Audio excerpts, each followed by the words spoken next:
diğer ibadetlerde olduğu gibi Allahu Teala'ya mutlak bir bağlılığın ifadesidir. Allahu Teala Kur'an-ı Kerim'inde ben cinleri ve cin ve insan cinsini bana ibadet etmekten başka bir şey için yaratmadım buyuruyor. Dolayısıyla bu bütün ibadetlerde olduğu gibi kurban da bir ibadet tarzıdır. Allahu Teala bazen işte namaz gibi ibadetle, bazen oruç gibi bir ibadetle, bazen de kurban, zekat gibi, kurban gibi malla ilgili ibadetler. Kurbanda bir malın canlı cinsinin Allahu Teala'ya verilmesi vardır. Allah'a mı veriyoruz?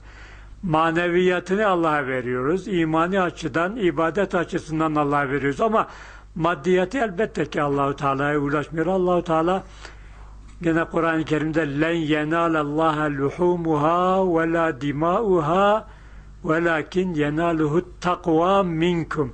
Yani sadakallahu lazim. Allah'a sizin kestiğiniz kurbanların ne kanı ulaşır ne eti ulaşır. Ancak sizden Allah'a ulaşan takvadır. Dile Allahu Teala dilediğinde, gerektiğinde canımızı da verebilmeliyiz, evladımızı da verebilmeliyiz, malımızı da verebilmeliyiz. Bu ibadetlerin her biri bu şeylerin bir basamağına bakıyor. İbrahim peygamberden oğlunu istedi, o oğlunu vermeye teşebbüs etti. Sonra o yükü onun üzerinden kaldırdı, onu koç kurbana tebdil eyledi. Önceki Kur'an-ı Kerim'de de anlatılan İbrahim peygamberin İsmail peygamberi ala nebine ve aleyhisselam İsmail peygamberi kurban etmesini istemesi Allahu Teala'nın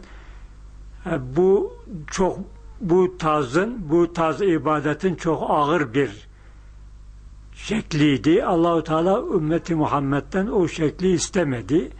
Diğer mallardan nispeten kolayca verebilir ama kurban canlı bir mal olduğu için o canlı malı Allahu Teala'nın uğrunda vermek bir ayrı bir imtihan tarzı oluyor.